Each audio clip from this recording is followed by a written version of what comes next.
Look at that, girl. Look at that herring. See it? It's falling from the sky. Like it came out of space. Where'd it go? Where's the... It dropped. OMG, it's people out there looking. Where'd it go? I heard a loud cry. Wow.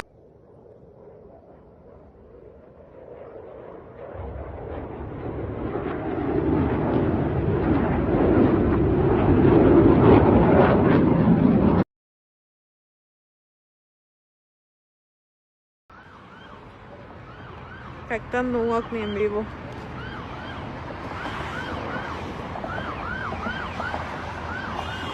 Hasta hay tráfico, porque todos quieren tomar fotos. La policía. ¿La policía?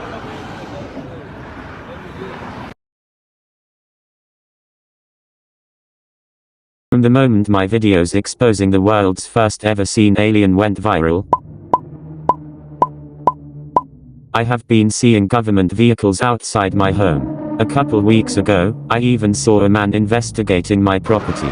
Did he show up to delete the only true evidence that aliens might actually be living among us? Save and share this video in case the government permanently takes it away. Is 2,500 miles of the west coast of South America, from Quito, Ecuador, to Talca, Chile. Worldwide, it doesn't matter what ancient culture, there's some type of a worship of a disk that came from the sky. It is possible that this disk had some type of an extraterrestrial connection and that this disk was a technological device. You have to wonder, was it some kind of extraterrestrial object that Pachacuti was now carrying around with him that allowed him to communicate with these extraterrestrial gods that were guiding him? We've already had smartphones that have come out in our own history where it's a lot more than what it appears. You're looking at all of your apps, you can watch movies on it, you can send email, you can have telephone calls, you can have video calls, all kinds of things. So that disk may have been something with a great deal of computer circuitry in it, something that had far more capability than we could ever normally imagine. If the accounts of Pachacuti's magic disc are true, could it have contained some sort of alien technology? According to ancient astronaut theorists, further evidence that alien discs exist on Earth can be found in the Ayumarca mountain region of Peru. At the site known by the locals as the Puerta de Ayumarca, or Gate of the Gods, is an enormous 23-foot-high door-like structure carved into the solid rock face. Contained within it is a smaller T-shaped opening just under 6 feet in height with a circular depression inside. Local legends tells us that the gods would use this as a gateway or a stargate through which they would come and go. This new video proves Elon Musk is secretly working with the aliens. This SpaceX action cam footage has just surfaced showing flying crafts appearing by the shuttle. It almost looks like a glowing halo approaching to board the ship. Some people even claim that Elon Musk has been in contact with aliens for years. Aliens who are giving him the advanced technology of Tesla and space travel, the same way that the alien gods gave the Egyptian pharaohs secret knowledge to build the pyramids. Too many people were starting to think that Elon Musk is an alien himself. He had to make a response, and he confirmed he is an alien. And to Elon Musk, it's obvious that aliens built the pyramids. But is that because he himself is an alien? The advanced AI self-driving technology he uses in Tesla, he named after Nikola Tesla, who also was rumored to be in contact with aliens who gave him the advanced technology of electricity. Even in these CIA documents, they admit that Nikola Tesla is in fact an alien from Jupiter. It sounds to me like Elon Musk might just be an alien. Like this video if you're a believer.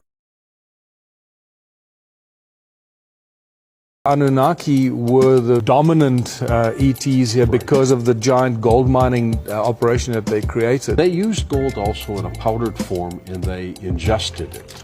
What did it do to them? The Bible refers to it as manna from heaven. And they seem to have used it as a curative to keep them physically immortal, can cure disease with it. Plus it levitates. We actually have monoatomic elements in our bodies because when you bring your hand below it, it repels it. While a magnet, when you put a magnet there, it does nothing. They tried all kinds of things, bring under the white powder of gold. Only the human body would make it respond. Blob that we see in the middle of the screen. As the camera zooms, the camera operator is moving around as if they're looking for something. And in a moment, we'll see something suddenly appear, almost literally out of nowhere. If we look at this event more closely, it leaves a trail or a wake behind it. And it happens very quickly. It's very unusual. In this particular map, we see Puerto Rico and the Virgin Islands. And I will now overlay one of the frames of the video. See the object appearing and moving left to right. In 1/2 second, this object moves 340 miles, which is a speed of 680 miles. Hey guys, we're doing part 2 of The Greys Arrive 1955. So just a really quick refresh, a few couples and their kids are all hanging out at one of their farmhouses in Kentucky in 1955. Billy Ray sees a UFO crash in the woods, and before you know it, the group is holed up in the farmhouse and the Greys arrive. Billy shoots through the screen door and actually hits one of them. As the round struck the creature, the group describes hearing a loud ping like it hit something metal.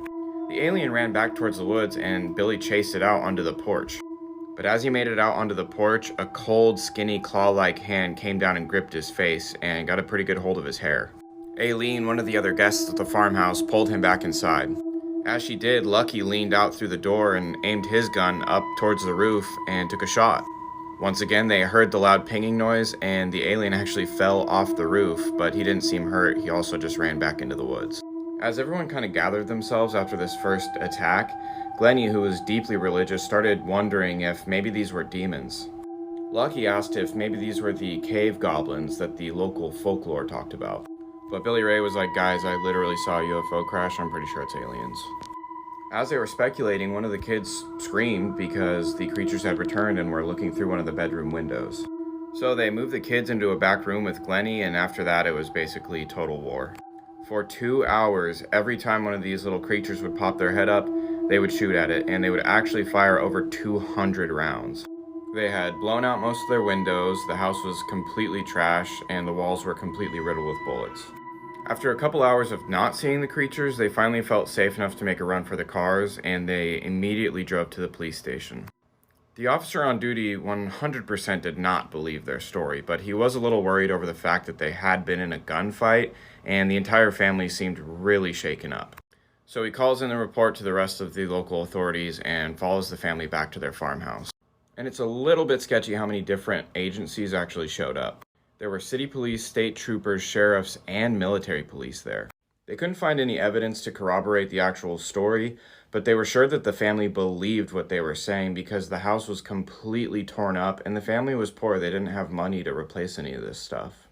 Once everything had calmed down, everybody went to sleep, but that night at 3:30 in the morning, Glennie woke up and found that the creatures had returned and she could see them looking through her window again. This time the family knew better. They just got in the cars and noped right out of there. Initially, they would speak to the media about this, but once they realized what the public perception of them was, that they were basically just Looney Tunes, they stopped talking about it completely. And they sold the property. They didn't want anything to do with it after that. Guys, do me a huge favor and share this video with a friend. And leave a comment saying what you think they were fighting that night. Demons? Goblins? Aliens? Like and follow for creepy, strange stuff every day.